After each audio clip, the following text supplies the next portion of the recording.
Sergeant at Arms. Good afternoon, ladies and gentlemen. If I can ask initially for administrative purposes, if anyone who has a cell phone, if you can place it on silent mode or turn them off during the course of the public hearing. Good afternoon again. This committee public hearing, sponsored by the Committee on Guam U.S. Military Relocation, Public Safety, and Judiciary, is hereby convened. There are 3 items on the agenda. Bill number 336, that's 33 LS, relative to the training requirements for members of the Civilian Volunteer Police Reserves. Bill number 354-33, COR, relative to estates of small value. Bill number 369-33, COR, relative to providing discretion in the expenditure prioritization of the Police Patrol Vehicle and Equipment Revolving Fund to the Chief of Police for the purposes of acquiring, repairing, and maintaining vehicles and requisite associated equipment for the Guam Police Department. For the information of the public and in conformance with the Open Government Law, notification was initially disseminated on the 12th of September, with the subsequent notification also sent out on the 15th of November to the stakeholders. And I want to, as chair, thank the media partners, media partners for their assistance in disseminating information with regards to today's public hearing. We will proceed with recognizing the members. I'd like to recognize Speaker Wampat. Thank you very much, Madam Speaker, for joining us this afternoon. And to my immediate left is Senator James Espadon, Senator Brad McCready, Senator Tony Ada, and then to Speaker Wampat's immediate right is Senator Underwood. Thank you, Senators, for joining us this afternoon. And we also have Senator Tommy Morrison joining us this afternoon.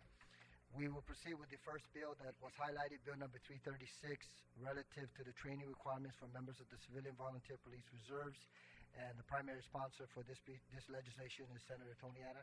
Senator, if I can ask you to go ahead and open the floor with a few comments. And in the meantime, I would like to invite the following individuals. If, in fact, you're going to provide oral testimony, then proceed to the table in front of us.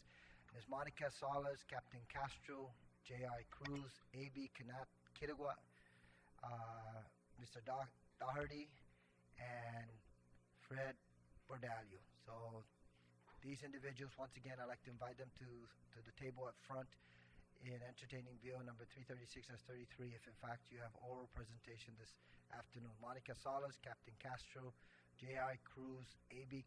Kitagwa, Daugherty, and Mr. Fred Bordalio. Senator Tony Ada. Thank you, Mr. Chairman. Mr. Chairman, and to the public here, good afternoon. Bill 336-33 LS is an act to amend Section 66103 of Chapter 60 of 10 GCA and Section 50101B of Chapter 50 of 17 GCA. And this is relative to the training requirements for members of the Civilian Volunteer Police Reserve, the CVPR.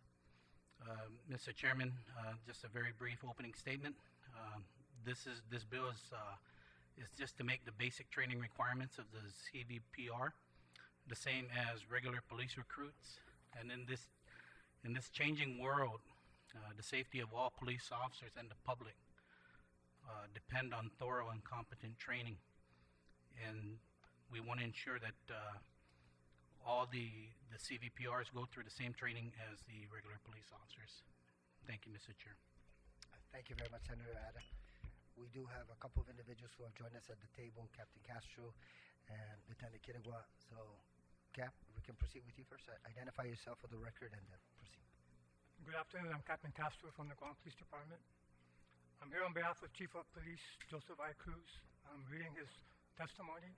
Currently, the Chief is off island on a conference for the International Pacific Islands Chiefs of Police.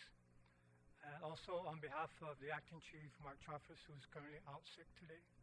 So the testimony I'm reading is submitted by Chief Joseph I. Cruz. Buenas and Afide. I hereby respectfully provide this written testimony in support of Bill 336-33. Since June 19, 2015, immediately after the commencement of the 18th Civilian Volunteer Police Reserve training cycle, an overall analysis of the CVPR program was undertaken to ensure compliance with the Enabling Act, Title 10 GCA Chapter 66, Peace Officer Standards and Training, Post-Commission, Title 17 GCA Chapter 51, and Administrative Rules, Peace Officer Training and Standards, Public Law 32-232. GPD has since provided an overview of challenges in meeting certification standards, ensuring the proper application of departmental goals and objectives and cost impacts critical to implementing and sustaining CVPR training cycles, a detailed view of the status of civilian volunteer police reservists, standard operating procedures of the CVPR program, status of internal audits of the CVPR program, and the status of CVPR cycles, has called to mind GPD's objective of ensuring adequate administration of standardized training and compliance with substantive laws intended to qualify and protect our sworn officers. The intent of the legislature to ensure that the standards of training requirements for members of the Civilian Volunteer Police Reserve are the same as those for officers of the Guam Police Department is appropriate. The Guam Police Department in mid-2015 set in motion internal processes that, 1, distinguish the legislative intent of the CVPR enabling legislation, post-commissioning enabling legislation, and the recent establishment of post-administrative rules. 2, build a certification of eligibility matrix considering the highest standard for the certification and recruitment of reservists. And 3, fulfill certification gaps through the administration of core courses for those reservists in need. The Guam Police Department provided testimony to this committee on November 12, 2015, attesting to the complex research conducted to comprehend the landscape of existing mandates that determine the certification and eligibility standards for reservists. The last mandate, post-administrative rules, provide detailed standards for recruitment and training that required substantial adjustment to the CVPR program. As reservists are Category 1 peace officers pursuant to these rules, GPD has ensured that core courses such as criminal law and criminal procedure were administered to reservists in need. And immediately after completion on June 24, 2016, GPD returned 29 of the 34 reservists to field duty. This brings our total of active reservists performing field duty to 75. Post-administrative rules are also requiring training not currently available in catalogs of accredited institutions on Guam, such as dealing with physically challenged individuals, dealing with people with disabilities, and dealing with people with mental health challenges. This concern is currently resonating throughout the affected law enforcement agencies and prompted the Guam Community College and the Judiciary of Guam to host a special forum on July 19, 2016. The forum, entitled Judicial and Law Enforcement System and Persons with Disabilities, provided an opportunity for GPD to present our policy and program designed to fulfill this essential training need. GPD policy has been in existence since 1992 and later in 2012. Incorporated a collaborative training program with Guam Behavioral Health and Wellness Center. Our commitment to ensure sworn officers in the field, including reservists, are appropriately trained in this area. GPD worked with GBHWC to certify one instructor in mental health first aid, a national program established to teach the skills to respond to the signs of mental illness and substance abuse. In closing, GPD recognizes the importance of funding support for all training programs throughout government and acknowledges the provisions of $200,000 for the GPD CVPR program's training, equipment, and stipends proposed in the FY17 Budget Bill 250-33, Miscellaneous Appropriations. GPD is currently working with the Office of the Attorney General, the Guam Community College, the University of Guam, and the Department of Administration to develop and fulfill all certification and eligibility requirements that the proposed funding will help to provide. Therefore, on behalf of the men and women of the Guam Police Department, we strongly support the passage of this bill and respectfully request that the recommendation mentioned herein be considered and included in Bill 336-33. Conclude and seduce Masi, respectfully submitted, Joseph I. Cruz, Chief of Police. Thank you very much, Captain Castro, and please extend our appreciation to Chief Cruz for providing his testimony. Yes, sir. Just looking at the information that you provided and recognizing that, in fact, the certification process was carried out during the latter part of last year and into this year, Yes. and you were able to get an additional 29 out of 34 reservists back out into the field. Yes. And that now adds it to increases the number of police reserves actively contributing to the department's activities to 75. So certainly very appreciative of that, and I'm sure the public has recognized the additional presence of our Correct, police yes. reservists. So please extend our appreciation to them. Yes, sir. Senator Tony, any questions or comments?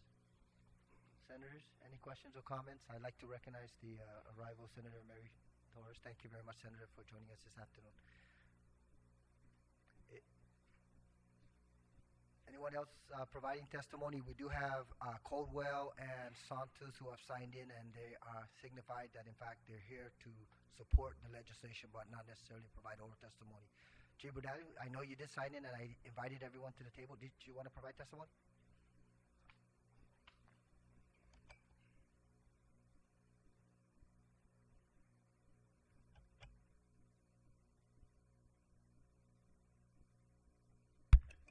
Just identify yourself for the record, Chief. Buenas tardes. My name is Fred Berdalio Jr. I'm the retired Chief of Police for the Guam Police Department. First of all, I want to say good afternoon to the members of the 33rd Guam Legislature and allowing me an opportunity to testify on Bill 336-33. I'm not testifying to support the legislation or even go against the legislation. I'm actually here just to provide some testimony about background in regards to this police reserve program for consideration for the senators as they look over the legislation, especially with some of the language here, which concerns me. First of all, with the background with the Peace Officer Standards and Training Commission and the Police Reserve Program. The Police Reserve Program just didn't stop at the 13th cycle. The Police Reserve Program started way back into the possibly the late 70s or early 80s. As a matter of fact, there have been individuals who have been police reserve officers. Senator Judith Guthers was a reserve officer. A former chief of police, Ed Cabina, was a police reserve officer. Their cycles were, if it was in the late 70s or early 80s, so we're talking about some police reserve officers that went to not the 13th cycle, probably the 12th, the 11th, 10th, 9th, 8th, and there might be some reserve officers who might be SWAT reserve officers who actually were in the 10th cycle or 9th cycle in the police reserve. I think GPD could probably confirm that because there have been some reserve officers currently now in the department that are from earlier reserve programs. What I want to say about the Peace Officer Standards and Training Commission is there's been a lot of misinformation on its purpose and its function. You see, the idea of the Peace Officer Standards and Training Commission is supposed to be an independent commission without any connection to a college or university. And the value of a Peace Officer Standards and Training Commission is that if any of our police officers decided to want to get post-certified and they wanted to relocate to the mainland, if there was a Peace Officer Standards and Training Commission like California, they'd be able to communicate and see whether they can have some reciprocity. And that was the idea about Guam's Peace Officer Standards and Training Commission. As a matter of fact, my brother, who was an attorney, Ricky Berdalio, served in Senator Mark Crawford's office at the time they were drafting up the first legislation on the Peace Officer Standards and Training Commission. Now, what has evolved from the commission, it starts to get into not just training standards, it's not starting to take on the character of what Department of Administration does in terms of employment qualifications or employment things like the polygraph exam or the psychological testing and stuff that wasn't really provisions that weren't even related to how does that relate to training standards that you want the Post Commission to certify. The Post Commission, too, the other changes of the Post Commission is back in April of 2015, there was a meeting there and I submitted 2 programs for certification. One was the Advanced Police Officer Training Program, and one was the Police Reserve Training Program for certification. I believe last year, from the chairman, Bob Camacho, I think he was being interviewed in the media. He couldn't recollect that any documents submitted by me, but they are with the Post Commission right now. And there was a vote certifying the Advanced Police Officer Training Program. With that certification, there was language in there in that training program that actually provided reciprocity that if you graduated from the Guam Police Reserve Academy. The Guam Airport Police, at the time when they were recruiting police officers, they had a standard of 120 hours, and they said if you graduate from the Guam Police Reserve Academy, that would be reciprocity for anyone working for the Guam Airport Police. So now the program that I submitted to the Post Commission contains about 320 hours for a threshold and beyond. Right now, that last oversight hearing, Senator Aguon, when Chief Cruz had mentioned that the reserves on the audit didn't meet 800 some 50 hours of training. I was informed by sources that he was referring to Guam Community College's academic credit hours, because the Post Commission has never set any threshold of hours that the reserves are required to complete. It was the first time when I submitted those two training programs of 320 that an actual threshold of hours would be considered.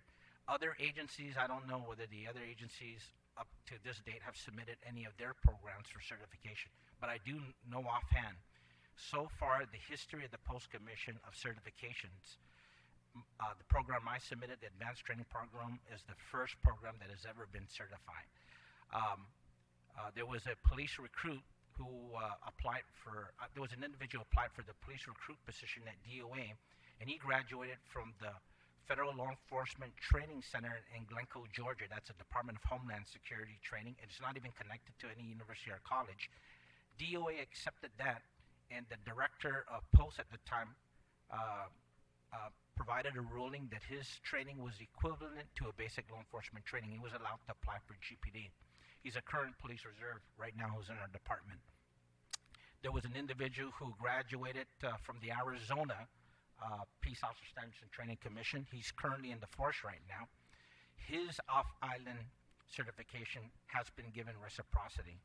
So a lot of the minds of the reserve officers who continue to communicate with me, Senator, is they constantly ask the question, if these off-island, institutions had reciprocity, why hasn't our own Guam Post Commission acted quickly on the reserve program that I submitted, but only acted on the Advanced Police Officer Training Program? Why aren't they getting the same kind of treatment in terms of reciprocity? And I had 3 years I worked in GPD's training and staff development as an officer in charge. I worked for previous chief of police like Chief Izazaki and Chief Paul Suba. And when I had building relationships and coordinating our full-time academy at GCC, there were issues sometimes where they would say, your full-time academy has to have English and math. And our chief of police, of course, when we discussed this, said, the English and math requirements is only when you're at DOA and you're taking that written test. There's some math and English there. And if you can't pass that, why do we have to insert English and math in our full-time police academy program? And so the chief of police, I've learned this as I was working at training and staff and learned this even as chief of police. The biggest power we have as a director is the prerogative, as it says here in this language, the prerogative to determine what kind of training our department wants. So I would suggest, especially with the cases, the Black Swan events or the kind of things that are happening like in New York with the bombing, that should the chief of police want to, the governor called the chief of police and says we have an emergency situation. I need you to call back any reserves. They may be inactive, and I need you to start a real quick mobilization 2-week training program for them right now to get them ready to hit the street. Will that chief of police say, well, I don't have the prerogative anymore I have to call for a post-commission meeting to see whether they'd be able to sanction me in this 2-week training program that we're going to do. So what I'm just sort of like saying is there's potential bureaucratic obstacles that may impede the chief's ability to move quickly, and I'm really suggesting some flexibility in the legislation when it comes down to looking at adjusting the civilian volunteer police program and the chief's control and command control over it, and deciding what trainings are necessary. seeing that all of a sudden this legislation may have some unintended consequences in terms of moving that power away from the chief and transferring it over to the Peace Officer Status Training Commission. I'm open for any questions the senators have regarding this testimony. Thank you very much, Chief Bradley. Senator Tony Abbott, questions or comments, senators? Any questions, comments on any of the testimony received this afternoon on this piece of legislation? Senator Espadon? Thank you. Chief, just to clarify, you expressed that there may be concern that if we don't provide the chief of police the flexibility to implement perhaps specialized training programs, that of course it would hamper the abilities of the police department to respond to, I guess, special situations, right? Under an emergency situation, though, wouldn't the chief of police, or at least the governor, have that ability to make that call? I believe that, with this legislation, if there's a restriction and saying, and DOA, or they start asking who is going to be working, what officers have they been certified, that's where I'm coming at. And I'll give you an example. The AG's office has the power, the Attorney General has the power to deputize a attorney and appoint them as a special deputy attorney general, even though they're not employed, a private attorney, if they're going to be helping out in a particular case that has government interest. Well, the chief of police has deputized, I believe in Title 10, Chapter 77, that the chief of police, they talked about can he deputize individuals quickly, right? But besides even deputizing, and this is a form of deputizing when you're getting a reserve force, they're not employees of the government of Guam. DOA says these are just volunteers. But all of a sudden, what I'm coming at is that in an emergency situation, you're going to deputize, like the U.S. Marshals, they deputize our task force agents when they're working for the U.S. Marshals, but they have to go through a certain pre-screening and some, training, and they have their training records are vetted, whether they can adopt to the U.S. Marshals rules and regulations and everything else. This is the same thing that the chief police has when he wants to vet volunteers and say, there's this emergency situation, and Governor, I want to start and design to put these individuals in a 2-week, fast-track course, and colleges and universities have accelerated, courses sometimes. They don't have to go through a full 6-month semester. Sometimes they have, University of Oklahoma has a 1-week accelerated that you get 3 graduate credits. So this is the same kind of design that if the chief of police wanted to do a 2-week course for emergency purposes, that the legislation doesn't bind him and say, no, chief, we took away, you don't have that prerogative anymore. That power, that prerogative is the prerogative of the chairman, the executive director of the Post Commission, who has to call a meeting and decide what kind of training are you saying that you need to offer for that 2 weeks for the number of individuals you have in that volunteer force that you're going to deploy for emergency purposes. Okay, so a couple things. One is that when the AG deputizes an attorney, that attorney is an attorney. In other words, they passed the bar. They have all the qualifications. In this case, you're talking about a civilian volunteer who may not have the training as the same standards as the police officers in uniform. So I think that was a little off. But nonetheless, I take it that on page 2 of the legislation, you're addressing really the strikeout under Section B, which basically strikes out the language that the chief of police shall devise a program whereby the GPD and the Civilian Defense Office will provide members of the Civilian Volunteer Police Reserve training in law enforcement operational techniques and procedures for natural and man-made emergencies. Is that the concern you have? Yes. Strikeout? That's the concern that I have, Senator. Okay. I appreciate it, and I appreciate your testimony. Okay. Thank you, Mr. Chair. Thank you, Chief. Thank you, Senator Espadon. Speaker Wampa. And I understand there's a cell phone that went off. Please, ladies and gentlemen, ensure that your cell phones are on silent mode. Speaker? Thank you very much.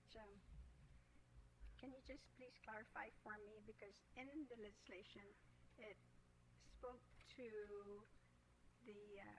we're on the top of page 2, where it spoke to the legislature, finds that an audit of the reserve program, which is inclusive of the 13th through the 18th cycle, revealed deficiencies in the training. You mentioned, of course, that the 13th was probably the last of this particular training for the reserves. Then, hence, 14th to the 18th is something very different from what the reserves used to get prior to the 13th. What I was mentioning, that there are other reserve programs before the 13th reserve cycle. The 13th reserve cycle, I believe, was in the previous administration, previous chief of police.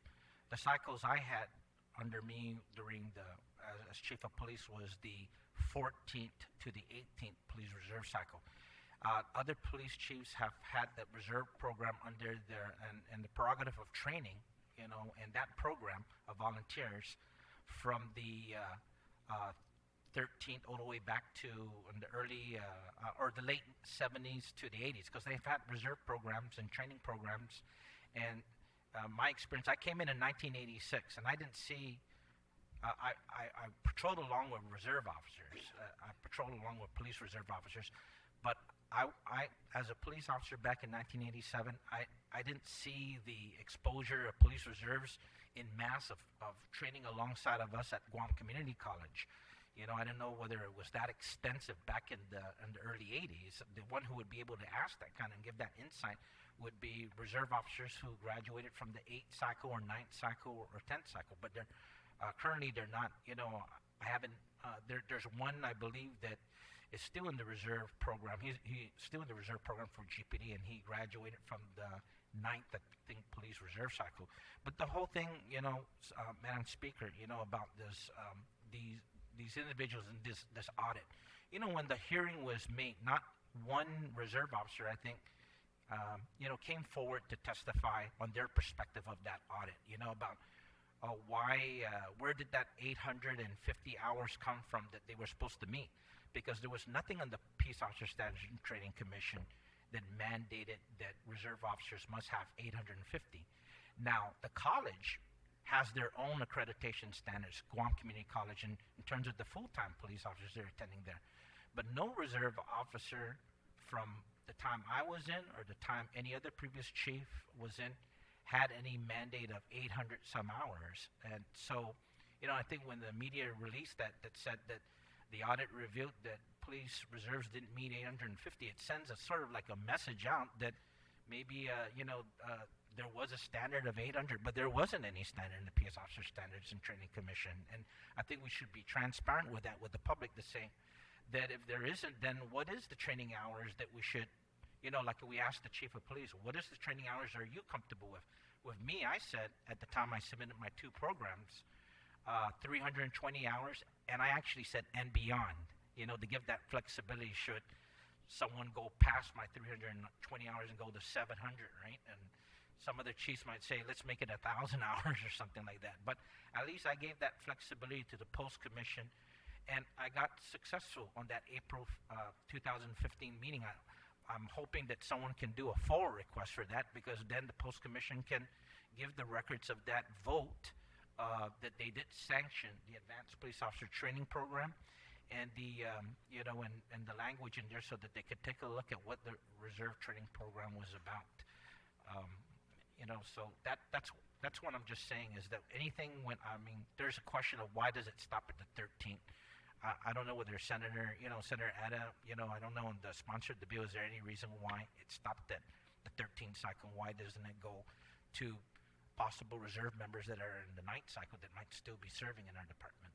So is there a big difference then with the training prior to the 13th, and then from the 14th to the 18th training? Because apparently, at least in the legislative intent, it says that if they were able to reveal some deficiencies in training and recruitment standards, or a lack of documentation on training and recruitment standards that included but are not limited to, and then it lists, 4, areas like lack of training courses, incomplete training courses, lack of post certification or academic accreditation of the training, lack of documentation and recruitment standards. So, so now it begs another question then, is that, so from the 14th to the 18th, these were the deficiencies of those programs, but we have these individuals, and I wanted to ask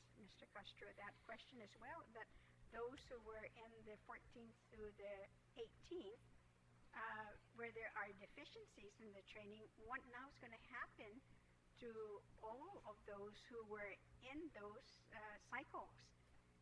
And how would this piece of legislation affect that? I mean, there's cause and effect here for everything now that we're doing. And thank you, Mr. Medallo, for that history, because I think history is really very important. You know, you have the institutional knowledge to let some of us here who don't know, because I'm surely not the oversight chair, and maybe they have that information. But in my mind, I really like to make sure that all this is cleared, because normally legislation is introduced when they reveal some deficiencies, and how now are we going to try to fix that? But more importantly, there's the big question of those individuals who were on the 14th to the 18th train and may currently, you know, be still in the program. My understanding you've got 29 of them. You know, with those individuals then, I mean, could they have lacked some of these things now, that because this piece of legislation actually is very, very clear, because it used there, you know, must be identical to regular police officer training, and what now is going, you know, to happen. Right, so the objective was in the audit was to have these officers in the reserve program meet the minimum requirements of post. Therefore, the audit was initiated and completed to meet those minimum standards. And because of that, they were now able to be available for a resource for the department. So that was the gist of the audit. Understand Chief Bajato's sentiment towards that effort. And that could be question 2 as well in Chapter 66, where the chief has the flexibility to determine what training that reserve should have. But since post was implemented by law, there were minimum requirements we now had to have these officers acquire or receive in as far as training and education. So hence the audit, now they're able to provide a police service to the community by meeting those mandates. And that is completed. So again, they are now more available to provide service to the community. Thank you. Madam Speaker, if I could just add on, you know, because, you know, I'll give you a situation. There's this individual about the Advanced Police Officer Training Program that got sanctioned by the Post Commission. We had this one individual who has a bachelor's degree in criminal justice, and we put him through over a 19-week Advanced Police Officer Training Program. And when they completed that course, she was sworn in as a police reserve officer, you know, and she got the certificate of completing that over 19 weeks of training, firearms and everything.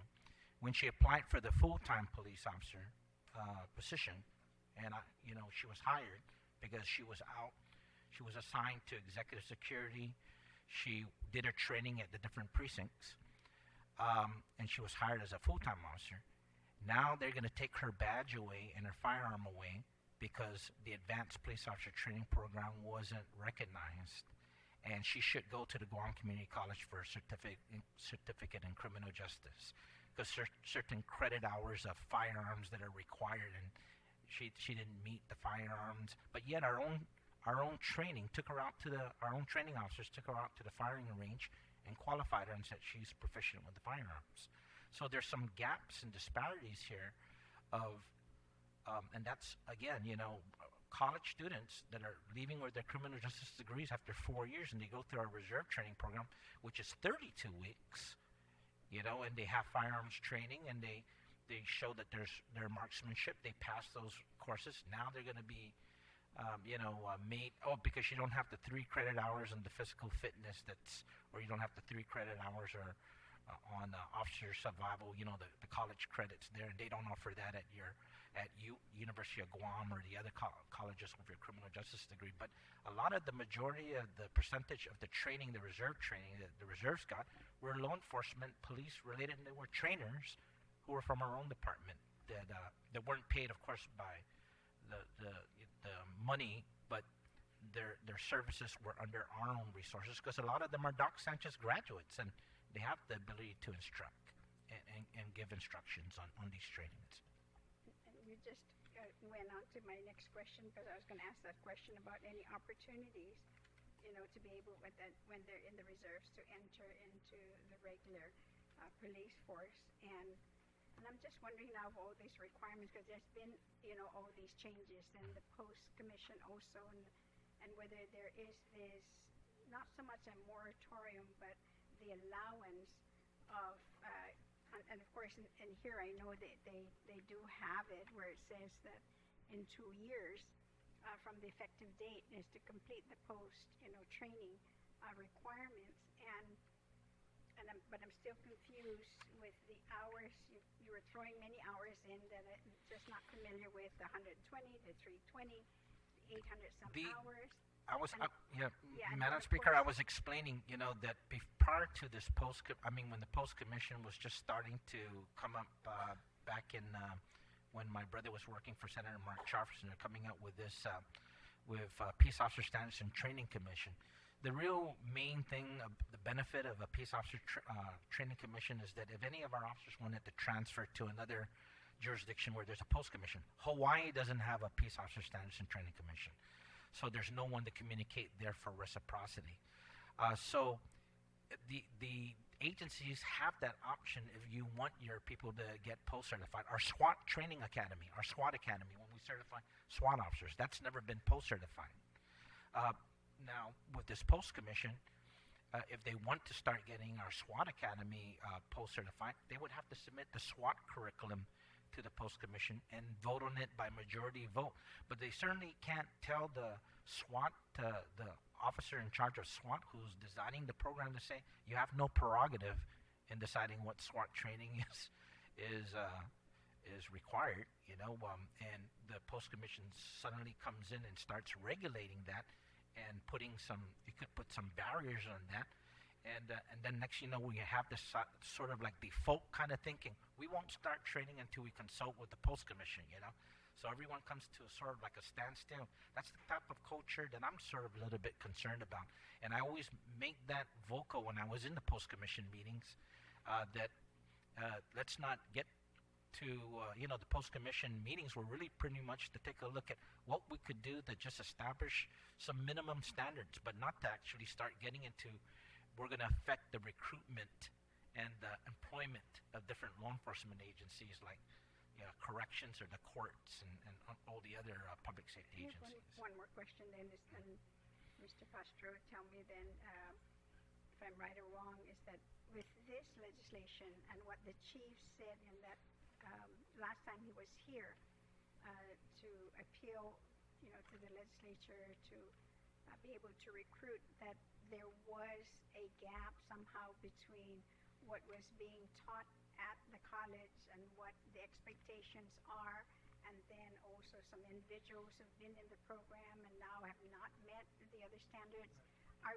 Is this something that we should kind of wait first to see the results of what conversation and arrangements that the chief basically, and the police force have actually have agreed with GCC now, so that you guys are in concert and not in conflict? And we surely don't want to shortchange any one of the individuals who are going through the training, only to find later on that they couldn't be hired because it didn't meet the requirements of the standards.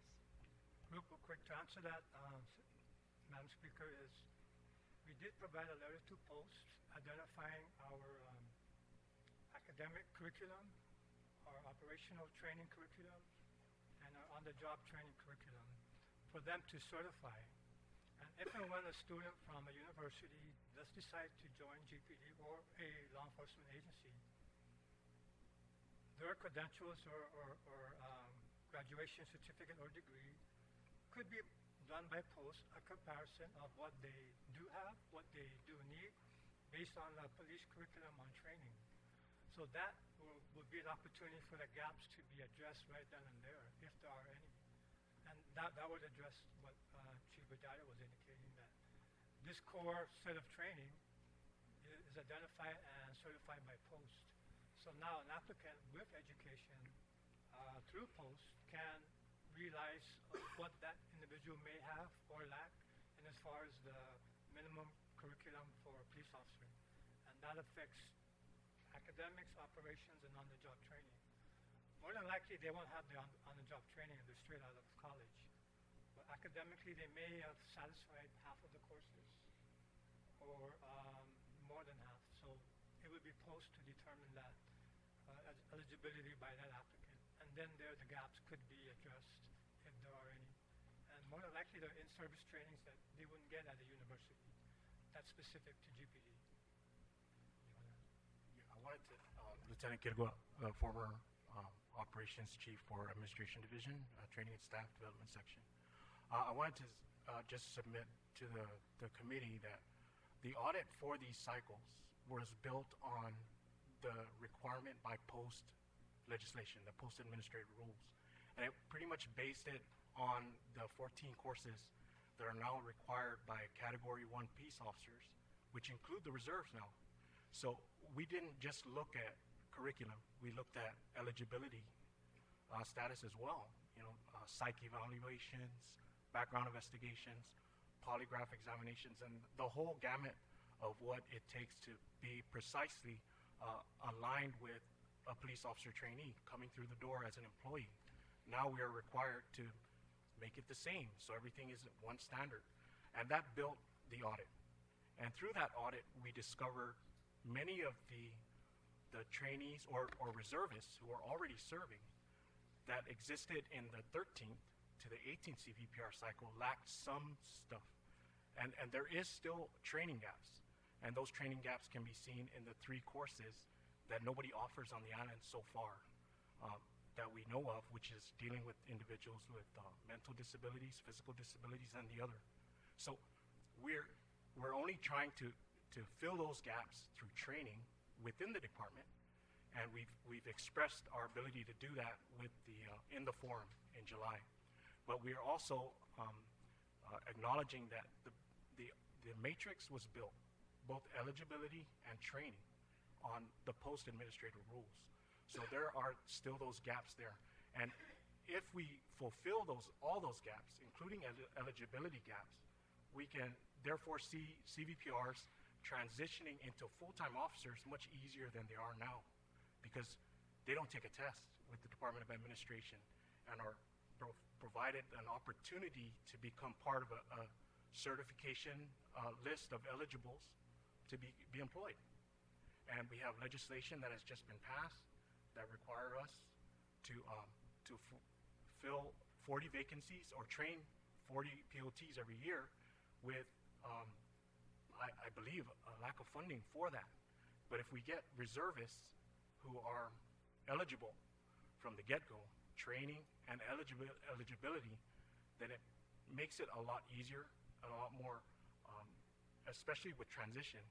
Getting a policeman onto the force takes about 6 months in a perfect world to recruit, to go through the interviews, take a test, and do all those things administratively to get them in.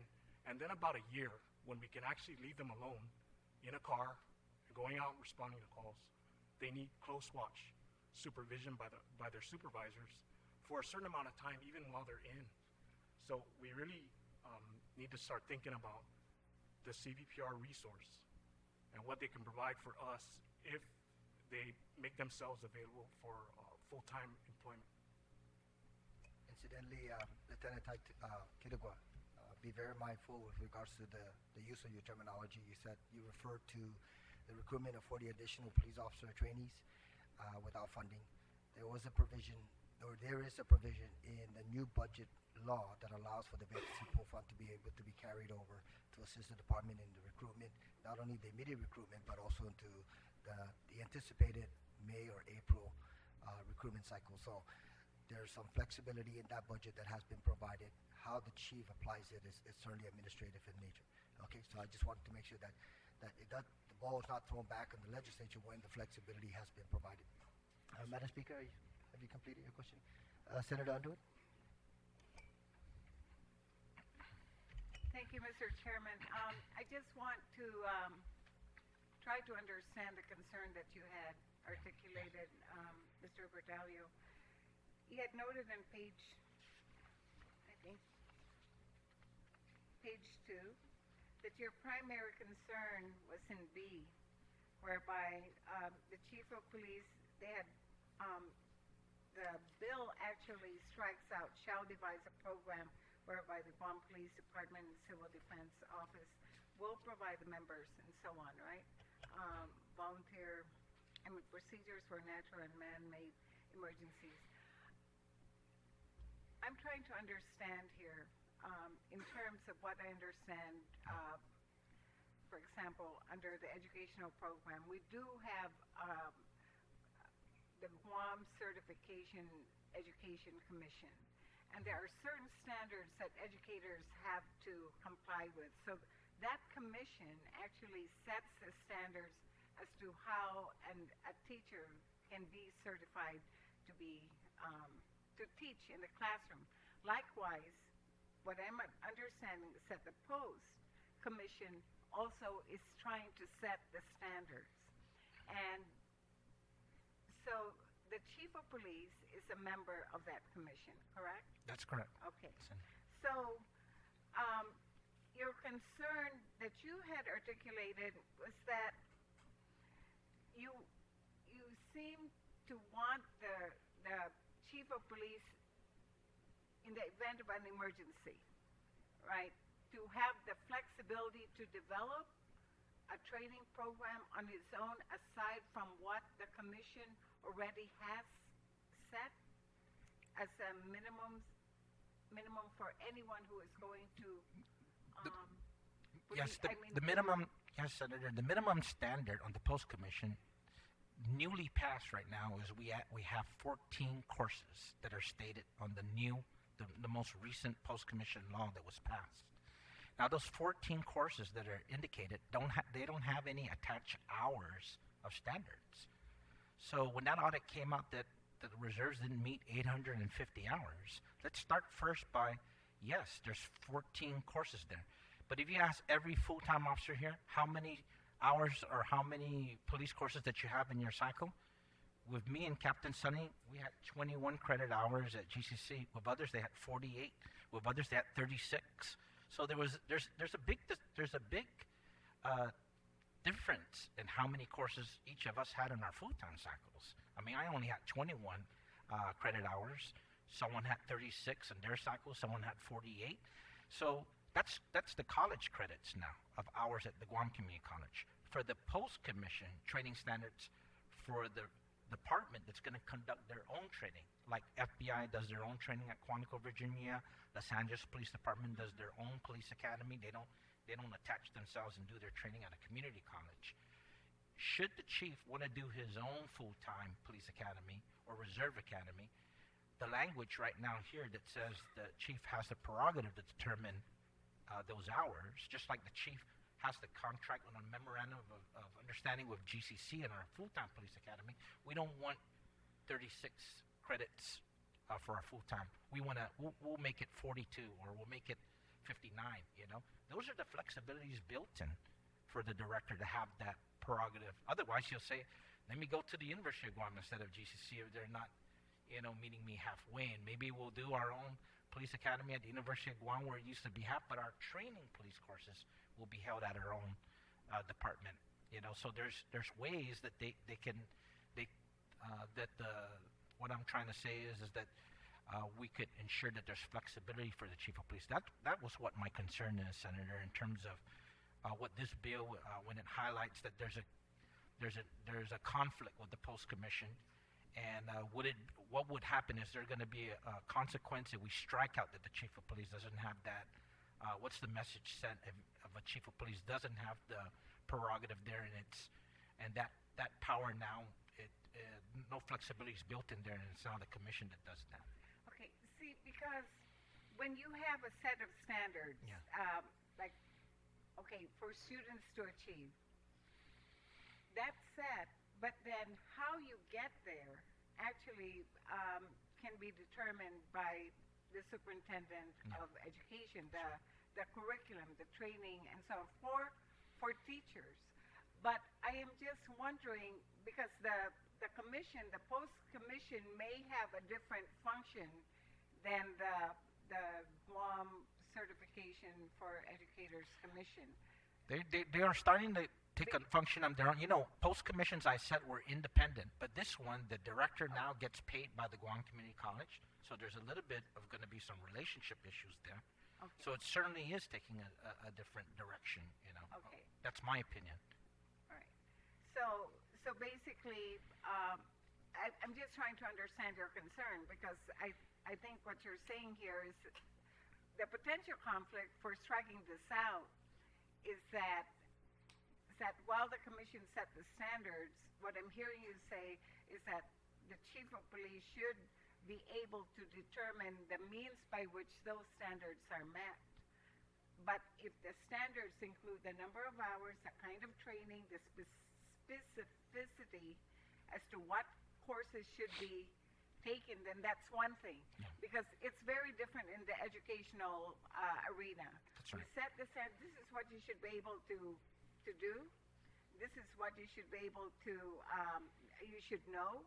Yeah. And then it's up to the educators then to develop that curriculum and set the training for that. So, on the other hand, you know, when you're talking about letting the chief of police have that prerogative, that could also undermine the standard setting function of the post.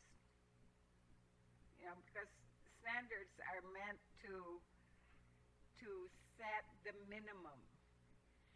But when you give a member the flexibility to then determine, you know, what type of training and number of hours, then that could also undermine the function of the post commission. And as I said, Senator, you know, as we're talking here, one reserve officer who didn't even get his post certification, because post commission hasn't certified the reserve training program that I sent to them, is actually now working for a deputy sheriff's department right now in the States. And what he did is he just presented a certificate of the training he received at GPD's reserve program, not post certified, but they saw that, hey, these were a number of hours, just like when you go to a conference and you get continuing education requirements. You know, that same sort of like concept. The military, their military police schools are not post certified, but yet when they do go to the college, they present their military training, and sometimes the college are flexible to say, this is what we can probably give you in terms of your college credit. Those are like working relationships and collaborative relationships that would benefit everyone in terms of with the training, the number of hours, the 32 weeks of training that these reserves had. You know, could they bring it to the college and say, what would you be able to say? These were hours and hours of instructions time, you know, and could they benefit from that? Okay. Thank you. Thank you very much, Senator Underwood. Senator Toniana? Thank you, Mr. Chairman. Wow, what a conversation, you know. All it was is the initial training requirements shall be identical to those required of Guam police officer cadets. I think the issue is posts, and this body legislated that commission, so I think, you know, maybe that's something that the chairman can see and look at bringing posts back down and see what the concerns are with them. But Mr. Berdali, I think this bill has nothing to do with deputizing, the chief's ability to deputize. All it does is say that this is a certain standard. You know, the chief wanted to deputize anyone. I think he still has that ability to deputize anyone. And I do appreciate the conversation, though, and the dialogue that has gone. But I think in the end, all we want to do is take the CVPR and give them that initial basic training requirements as regular police cadets. That's all it is. It's not reinventing the wheel. It's not taking and, you know, doing something else. That's all it's saying, is that the CVPRs will be trained, will have the basic training requirements as the regular police cadets. And I, for one, would feel so much safer, you know, if that goes through, and that's what we're seeing. The public will feel safer, knowing that every CVPR that's on the road is trained properly and adequately, has a proper credentials, has been physically, thoroughly vetted. both police checks, polygraph, whatever it may be. And I think that gives more credence to what the police department is and who the police department is. We're individuals who are the best of the best that continue to go out every day and protect the public, to protect our people on our island. And when they turn and they say, you know what, that gentleman, whether he's a regular police officer or a civilian reserve, they have the same training standards. And I think that's the bottom line, is to ensure that all our officers are trained the same, so that there's no difference. We look at everyone, and everyone is the same and trained the same. Thank you, Mr. Chairman. Thank you, Senator Ada. Speaker Wampa, you have one final question for the panel members? Yes, thank you. I thought of this unintended consequence, primarily only because one of your reservists has been in contact with the legislature quite frequently about the stipends of the reservists. And when you make now them an equivalent, of course, of your regular police officers, the unintended consequence would be you need to also then now address their stipends. And do you know what that would be? Have you thought about it sometime down the line, how they're going to be affected? Because, I mean, for all fairness, if you're saying you're going to be equal in training, there must be equality as well in terms of their compensation. Well, we're talking about stipend or compensation. Okay, now stipend, we derive that from cost of equipment. Of course, those things increase, and with that, then stipends should increase. But I won't speak on behalf of the chief, but I think that's an issue that's being addressed by the chief and the staff. So I can't give you a number or a timeline, but because of increasing expenses in equipment, that will eventually have to increase in as far as the stipend. And then that also affects budget as well. So that is being addressed, and the reserves are very vital to our effort for safety in the community, and definitely we want to take care of them. And that's a discussion that's ongoing, and until we determine the best course of action for this resource, and we will address that. Thank you for that information. I mean, they're trying to make an appointment with us this week. And yes, I'm aware of that. Oh, you are aware of that. Okay, and I don't want to say anything in not knowing, of course, what the decisions, Right. or what the discussions will be, because Right. in this fiscal budget, of course, the chairman himself is well aware and have supported it, as the $200,000 was provided specifically for the reservists for stipend, equipment, and training because we heard that you want to bring them back, but by bringing them back, you're going to provide more training. So maybe that should be a part of the discussion. Yes, of course. Thank you. Thank you very much, Madam Speaker.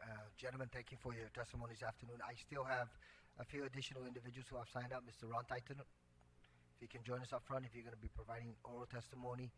And we have Mr. Barcinas and Mr. Chan, who are members of the CVPR who also signed up, but I don't see if they would like to provide oral testimony, then they're welcome to join us. Thank you, gentlemen. Mr. Taitano, you can join us up front.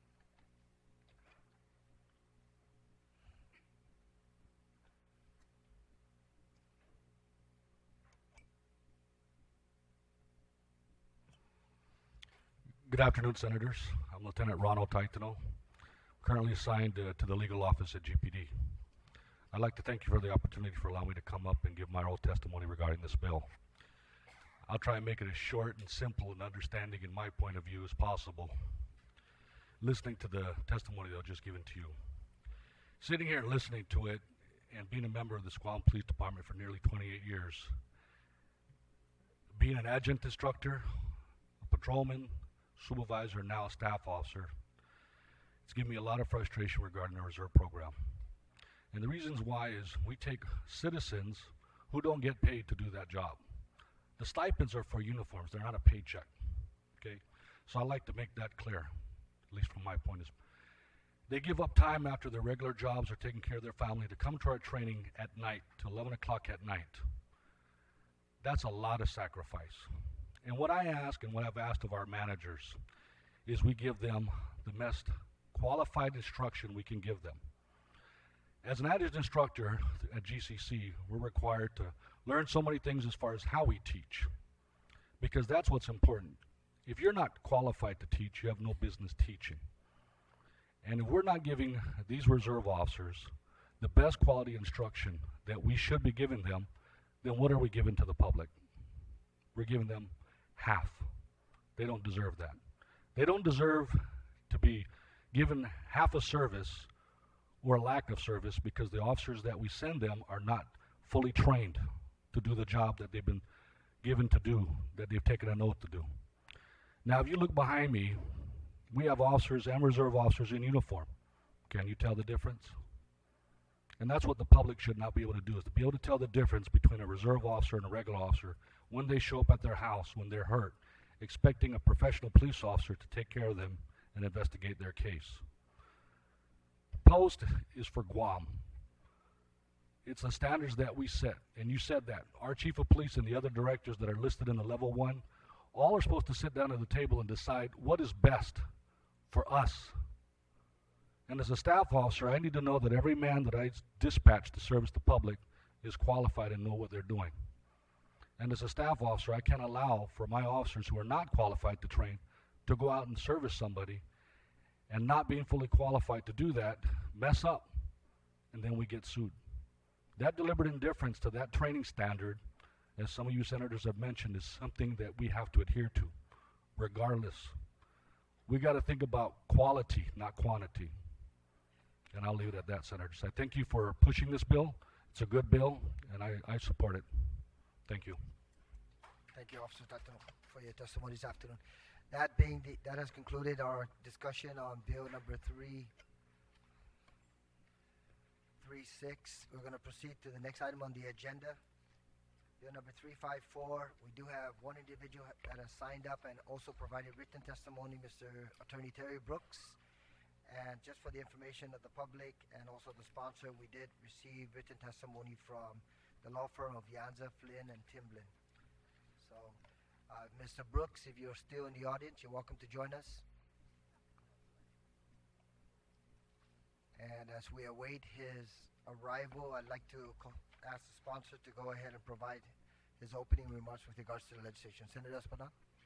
Thank you, Mr. Chairman. Mr. Chairman, this bill is more of a housekeeping bill in terms of bringing up to date what is already in the books.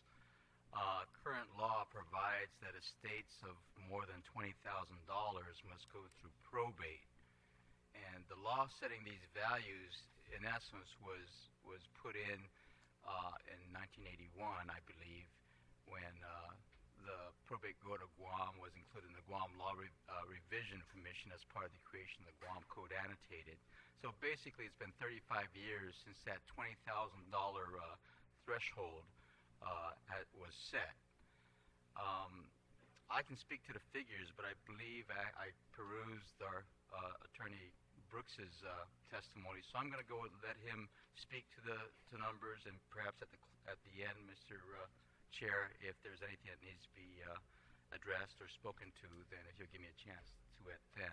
But I would like to hear from Attorney Brooks. Thank you very much, Mr. Chair. Senator Espadon. Attorney Brooks? Pleasure to be here this morning, this afternoon. Thank you for the opportunity to present testimony on this bill. I've practiced law on Guam for more than 30 years now. My practice is fairly wide-ranging, and among the types of cases I handle are probate cases. As you know, probate is the judicial process of transferring the assets of a deceased person to his or her heirs. Guam law currently requires that a person go through a probate if the separate assets left by the deceased exceed $20,000. This bill proposes to raise that amount to $75,000. Currently, for an estate with assets of less than $20,000, a simple affidavit with a copy of the death certificate can be recorded to transfer the estate's assets to the deceased person's heirs. When Guam's probate code was enacted in 1970, The amount subject to this section was $300. At some point, I think it was 1981 when the probate code was enacted, that was increased to $20,000. However, given inflation and the rising cost of filing a probate case, publishing and mailing notice, I believe that the time has come to increase the amount again. For comparison purposes, in California, the amount which can be distributed via an affidavit is $150,000. A probate case can easily take 6 months to complete when there are no complications. That's a significant amount of time to wait for what is no longer a huge amount of money. While the expenses of a last illness, funeral, and burial come due immediately, a decedent's family with an estate of more than $20,000 is forced to wait at least 6 months to obtain the funds that would greatly assist in the payment of the bills. Probate cases are much more expensive to undertake now. Filing fees at the court have jumped by more than 300%. It used to cost $80 to file a civil or probate case. Now it costs $300. The cost of publishing notices in newspapers have also increased. The cost of mailing notices to heirs by mail, the certified mail, has also increased significantly. Also, a process server must be paid to post notices in public places. My firm requires a down payment of $1,500 just to cover the costs of a probate, not including attorney's fees. Add in attorney's fees, which are a percentage of the value of the estate, and court closing costs, and an heir could wind up paying $4,000 to $5,000, 20 to 25% of the value of the estate just to close a small estate that does exceed $20,000 in value. Raising the limit for small estate values to $75,000 would be a substantial benefit to heirs of small estates. Usually these estates consist of bank accounts, retirement accounts, or unpaid wages or benefits that belong to a person who has died. Getting the funds of a small estate to the heirs in an expeditious and inexpensive way at a time when they need it most makes good sense and good law. I hope you will favorably consider this bill and give a break to the heirs of small estates who can certainly use it. Thank you. Thank you very much, Attorney Brooks. Senator Espada, any questions or comments? I have no questions at this time, Mr. Chairman. Thank you. Senators, any questions or comments for Attorney Brooks? If not, thank you very much. Madam Speaker? Thank you very much. I have a better understanding of it now after I read your testimony. Thank But you. I know it goes on further, but I was just trying to make a list of all the things you were saying basically would cost, an individual or family to go through the court system. Are you saying then that with this legislation now, there may not be a need for an attorney, so you don't pay that 20 to 25%, that maybe a family member could be appointed by other members? Well, it would still be a good idea to get an attorney to prepare the affidavit. However, the cost of doing that would be maybe $500 at the most, compared to $5,000 for doing a probate. So the savings are substantial. And I've had several cases just in the last year where somebody's come into the office and said, "Well, I've got $23,000 in my mom's account, and I'd like to transfer this over to myself or to the heirs." And then you explain the process to get this $20,000 out of the bank, and it's just cumbersome. So that's the purpose for this. So with this increase in the amount, would it somehow shorten then the process, make it quicker? Well, it would certainly shorten the process for estates of small value. So this would raise the bar to $75,000, and for any estate where the separate assets are 75 or less, a simple affidavit filed at land management and served to whoever is holding the funds should be sufficient to allow the person to collect the funds. So there won't be the 6-month period that you indicated, and there won't be the filing fees, publishing notices, mailing notices, and paying for a process server? Yep, all of All that. of that? Yep. Oh, thank you very much for that explanation. Appreciate it. Because you're right. I've also gotten some requests. Like you said, it was actually under 25,000. I didn't even know that there was this amount.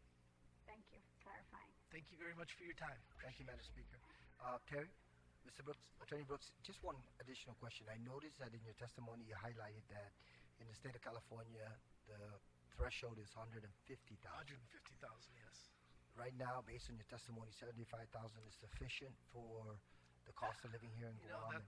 that we're smaller, the states are smaller, so I don't have a problem with 75,000.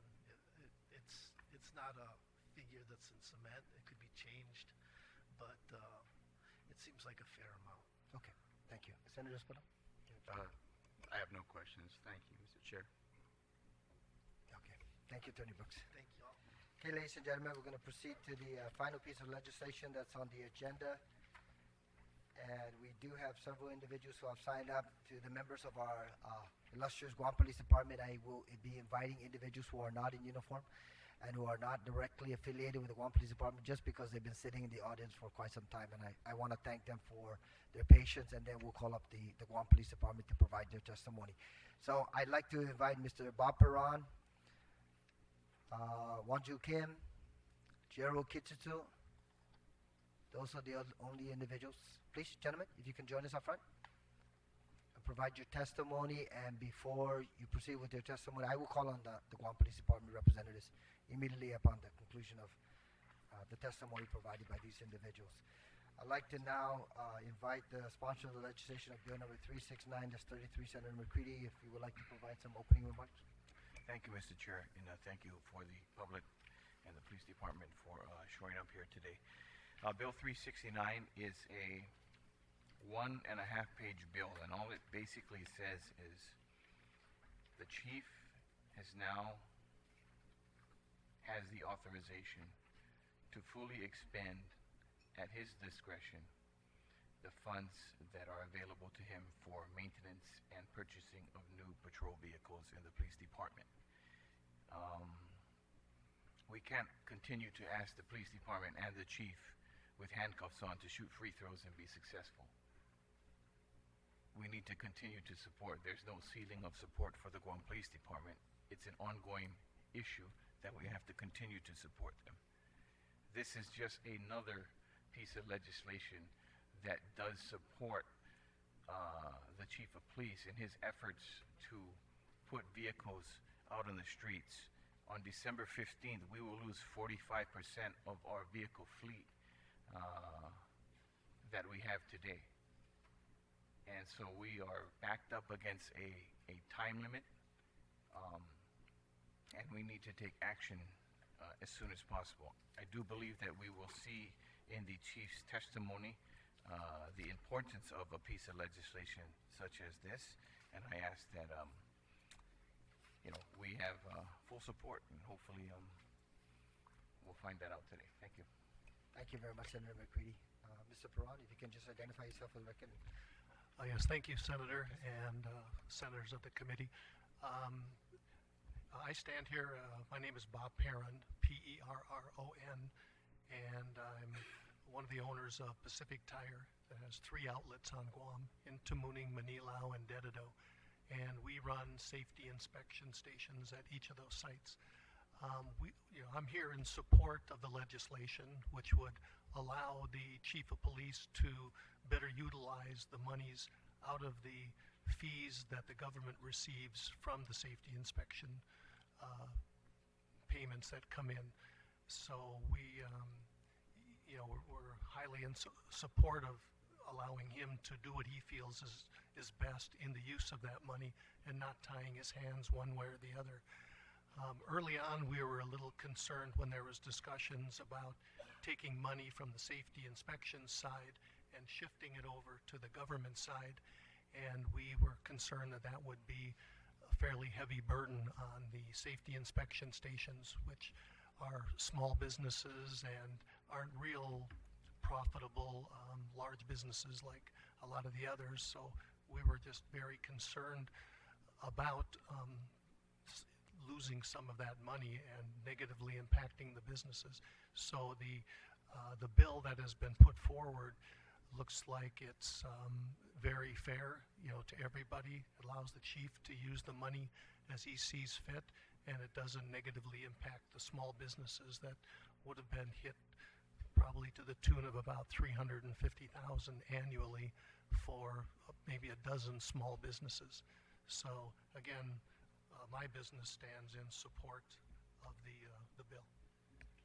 Thank you very much, Mr. Peron. Mr. Kim? Thank you. Wanju Kim here. I really don't have much to add to Mr. Peron's testimony. I stand in support as well. Thank you. It's good to do. Gentlemen, thank you for providing your testimony, and appreciate your presence this afternoon. Okay, ladies and gentlemen, if I can invite the following individuals, if in fact you're going to be providing oral testimony: Monica Salas, Captain Castro, Chief Cruz obviously is going to be represented by Captain Castro, Officer Ignacio, Caldwell, and Santos. So I take it the two of you will be representing the department. Please identify, Cap, if you can identify yourself for the record, and then proceed. Captain Castro, Guam Police Department. Lieutenant Kirigua, Guam Police Department.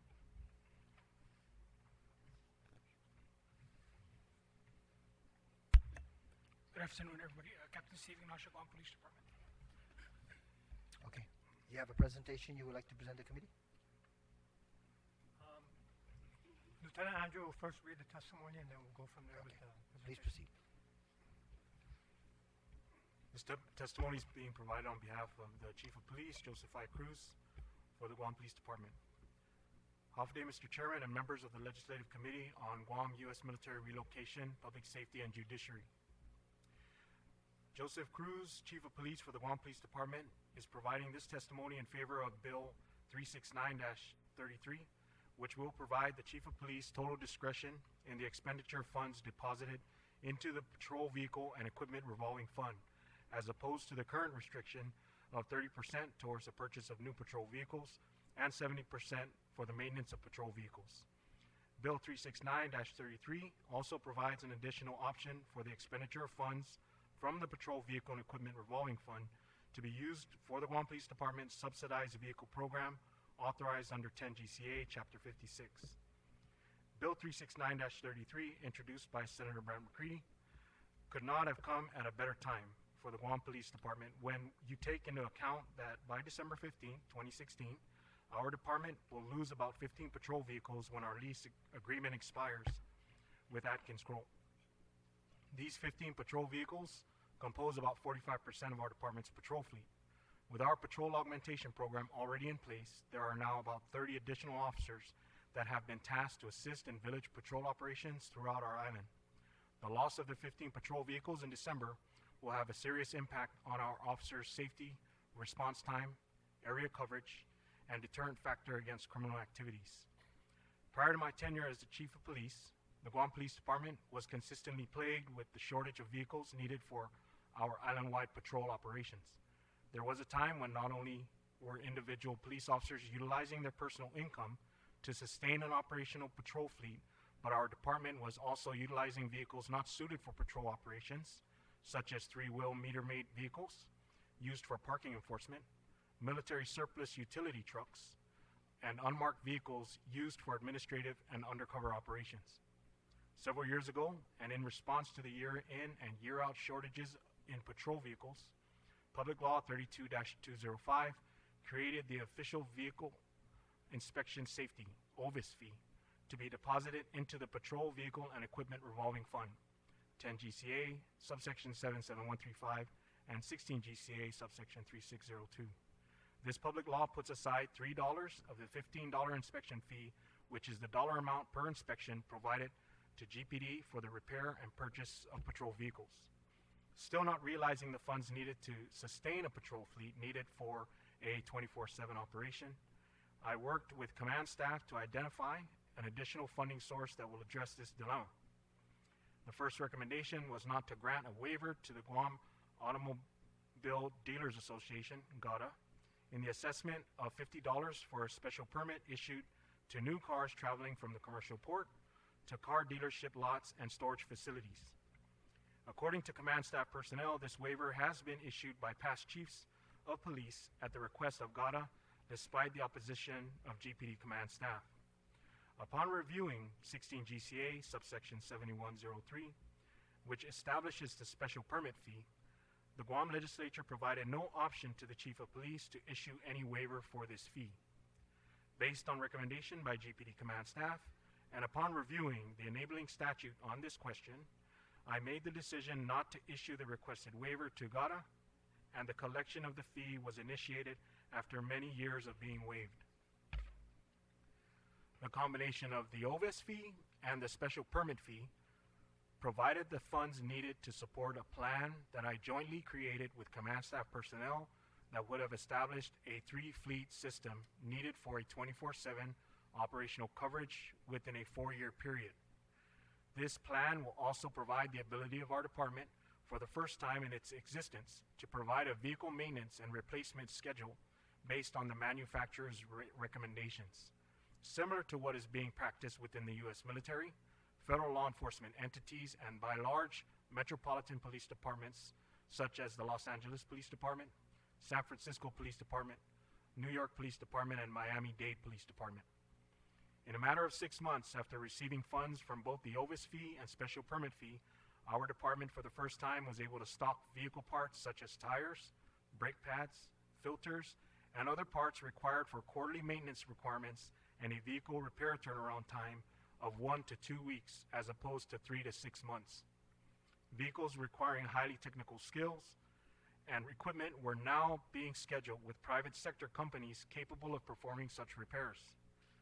Just as our past issues with providing adequate patrol vehicles and meeting vehicle maintenance demands were on its way of finally being resolved, a bill was introduced in the 33rd Guam legislature which appeared to have been influenced by the Guam Automobile Dealers Association to abolish 16 GCA subsection 7103, which provided the authority establishing the special permit fee that was actively being collected by GPD. During the public hearing for this bill, GPD officers provided a strong presence and testimonies were provided by members of our department not to support this bill. After the public hearing, it appeared that our department was once again out of danger in our dilemma of instituting our plan to address our patrol vehicle shortfalls. This, unfortunately, was not the case. GATA's reluctance to recognize the special permit fee as a legitimate fee, even after it received years of being exempted by past chiefs of police, GATA filed a lawsuit against the Guam Police Department. The lawsuit resulted in Judge James Canto issuing an injunction against the collection of the special permit fee by GPD. This court action has seriously affected GPD's ability to maintain, repair, and procure patrol vehicles sorely needed by our department. The Guam Police Department has gone back to the Atkins Scroll and requested for a 1-year extension on its notice to terminate its lease agreement with our department. Our department will also be requesting in the next few days the assistance of other automobile dealerships for vehicle donations that may result in tax breaks should they provide our department with the requested donation in vehicles. Bill 369-33 is a much-needed flexibility for the Guam Police Department in addressing our vehicle shortfalls. Though our department will be appealing to local automobile dealerships in donating patrol vehicles direly needed to protect our island residents and respond at a moment's notice of criminal activities, it is only a request for assistance that may not be provided. The prompt passage of Bill 369-33, on the other hand, will provide an immediate relief to the Guam Police Department's dire need in patrol vehicles to be deployed throughout our island villages. I would also like to request an amendment to the current version of Bill 369-33 in that it also mandates that any and all fees collected from the special permit fee as duly mandated by 16 GCA subsection 7103 be deposited into the Police Vehicle and Equipment Revolving Fund. In closing, the GPD command staff in attendance at this hearing will be available to answer any questions that this legislative committee may have. Thank you, and si Zeus Masi, for providing this opportunity for me to render written testimony in favor of the passage of Bill 369-33. Thank you very much, Lieutenant Kirigua. Any additional comments, Captain Castro or Captain Ignacio? Mr. Chair, could I just ask a quick question to his last comment? If there are no other additional comments by Captain Castro or Captain Ignacio. Do you have any additional comments before I entertain questions from the floor? I'm here to provide a snapshot of the OVIS, if there's any questions about the finances and how much is in the account and the 70-30 split. Captain Ignacio, if you want to go ahead and proceed. Okay, so while I prepared the PowerPoint slide, I wanted to mention that for FY 2016, the Guam Police Department has received $280,965 just in this FY from the OVIS fee. So if you look at the FY 16 revenues, 30% of that would equate to about $84,289.50. At 30% for vehicle purchases, this would only fund 2 patrol cars per fiscal year. Now, at $280,965, we can purchase up to 7 cars. Now, to date, the fund from FY 2015 and 2016 combined, we have a total of $554,519.57. At that rate, we can purchase up to 13 patrol cars if given the discretion to purchase vehicles or given the discretion to the chief to use the funds as he sees fit. Okay. The average monthly revenue at $28,965.50 for a fiscal year comes up to $8,428.95. So that means it would take us 5 months just to get enough money to purchase 1 patrol car. We recently bought 3 patrol cars out of this fund, and each patrol car costs $40,500. That's the final price. So again, within a fiscal year, we'll only be able to purchase 2 patrol cars at the current split, 70-30.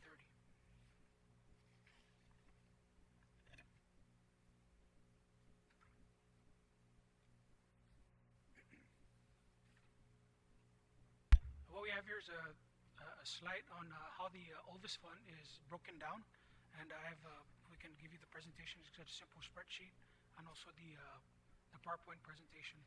So we have under the contractual category, we have $47,468.17 expended, $55,000 plus in encumbrances, and we have about $9,900 left in the account. So it adds up to about $113,000. So broken down by value. Okay, and then the next one would be supplies and equipment. Again, we had $96,644.56 in expenses already to date. $55,798.48 in encumbrance, and we have $49,320.78 left available. We have $201, $263 total for this allotment, for this object category. Under capital, with the 70-30 split, we're only able to put $121,500, and we have available $112,220 for a total of $233,720.45. And then we also have under travel $6,000, which is still available. None of that has been spent. So to date, 68% of the total revenues of the $554,000 stated has been spent. So only 32% will be 32% will be carried forward into next fiscal year. Okay, thank you very much. Just to highlight the use of the OVIS fund, Captain Ignacio, if you can just reiterate the number of vehicles so far that have been procured in the last 2 calendar years. Yes, we've procured to date 3 vehicles under the fund at $40,500 apiece. 3 vehicles, and then you have a contractual arrangement where, in fact, the other vehicles that are presently being on the streets, you have set aside resources and a contract in place to be able to repair and upkeep those vehicles. Yes, and that's where the encumbrances or the expenses come in. We have contractuals to repair vehicles, buy parts, and all the other object categories. I just wanted to ensure that the members of the committee are very much aware of that. Senator McCready? I have a couple questions now. I had one before, but I just want to touch on your testimony regarding the chief. Now, the amendment that the chief is asking us to proffer would be from the special permit fees, which is the fee that you talked, which is the $50 fee that's in court right now. So what we would do is we would make an amendment to say that if that $50 were then be acceptable by the Guam Police Department to enforce, it would go into this account. Yes, sir. But if it was not acceptable and the court deemed it to be um, not enforceable, there would be no money going into this account. Well, when we started collecting the fee, Yeah. it was part of our schedule of fees, and all schedule of fees are collected to recover administrative costs lost to the department every year. So it was one of those fees that we never collected on, and when we adjusted fees in between 2012 and 2013, effective February of 2014, we never considered it because it was a non-performing fee. But when the chief lifted any waivers, we started collecting this fee, and it was collected and deposited into the police services fund along with all other fees. And what the chief is asking is that if we are able to realize that fee once Okay. again, that it be That's what I wanted to make public, to just make sure we're not enforcing that $50 fee. What we're saying is if the courts say that it's enforceable, that money would go into this special fund. yes, yes, sir. Specific one. Yes, Okay, another question for Mr. Ignacio. We pay $40,000 per vehicle. We've been able to get 3 vehicles. Now, Yes, sir, that's correct. are we able to purchase vehicles that are not in that is $40,000 the cost of the vehicle itself, or is that the cost after the vehicle is street ready and everything is loaded into the vehicle? The vehicle itself is not $40,000, correct? Yes, I believe I was talking to Lieutenant Andrew. I think the 40,500 is a vehicle that comes with Comes fully equipped. fully equipped minus the police radio. So it's got lights, Okay. sirens. It's a police special package vehicle. Now, is there, and I've seen it in other jurisdictions in other states where they have different types of cars. They don't have the Crown Victoria. They have smaller cars, less expensive cars, more efficient in gas. Have we ever considered that as a cost savings measure, which would also, I mean, we have Priuses right now from AK that we use to 45% of our fleet, correct? That's what we use Yes, sir, now. that's correct. So if we were to then use those Priuses as an option to purchase, those 3 vehicles that we have used to date might turn into 7 or 8. We would double our buying ability because it would be a less expensive car.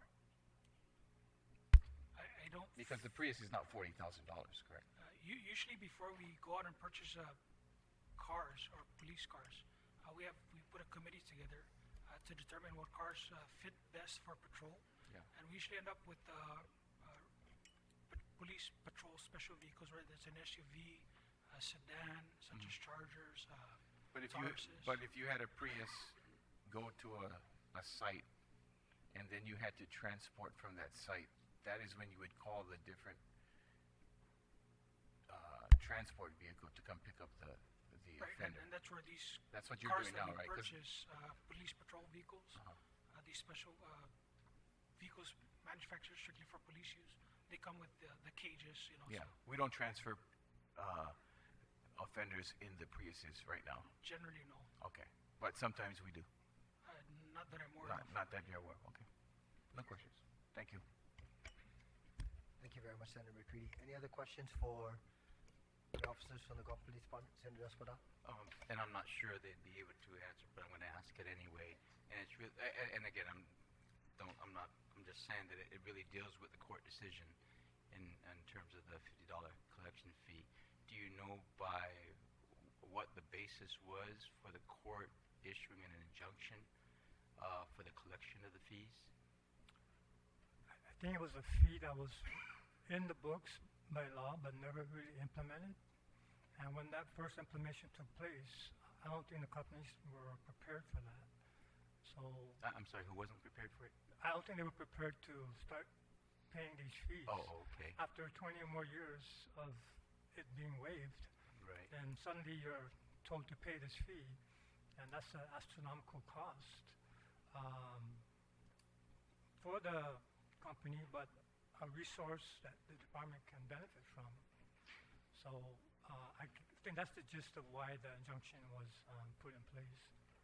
do you know if there was a full decision that was written, or was just an order from the court that just came out? Well, it's being litigated now, so that prevents us from collecting any fee at all. It's being litigated. It's in Right. litigation right now. So it's with the AG's office now. If I can add, Senator Espadon, an injunction was placed on the application of the fees, and the scheduled court hearing date is March of 2017. So Okay. that's the situation that GPD is presently facing. So until then, we're at a standstill with collecting any fee whatsoever. Okay. Thank you. Thank you, Senator Espadon. Any other questions or comments for the Guam Police Department? Just to highlight, I understand that it was part of the conversation with regards to the GA, the Guam Automobile Dealers Association fee, but until that is either rectified or the Guam Police Department comes out with an agreement with the GADA organization, that will not be inserted into this piece of legislation. Okay, so just FYI, I appreciate you asking that in fact it be incorporated into this, but until such time that the litigation is either closed, completed, or the Guam Police Department negotiates with GADA so that in fact it can be addressed in the long term, then we will not entertain it in this legislation. Okay, Captain Inashi, you look like you want to say something? If there are no other questions on this particular piece of legislation and everything else that the committee has heard this afternoon, bill number 336, 354, and 369 have been publicly heard. And for information of the public, if anyone would like to provide written testimony to the committee, we will continue to receive written testimony for the subsequent 10 days exclusive of Sunday, and then we will conclude by closing out of the committee report. So thank you very much, everyone. Have a good day.